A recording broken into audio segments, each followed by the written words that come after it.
You ask Tiger to solve. This deals with linear equations with one unknown. The final result is x equals 46. Let's solve it step by step. Simplify the expression. Expand the parentheses. Multiply the coefficients. Simplify the arithmetic. Group all x terms on the left side of the equation.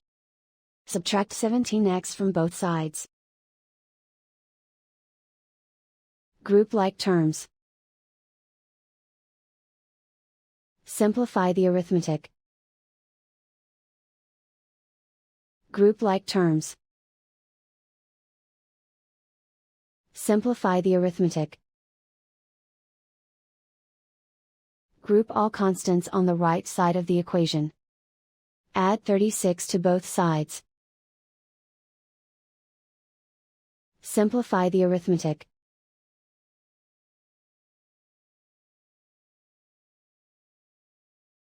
And so the final result is x equals 46.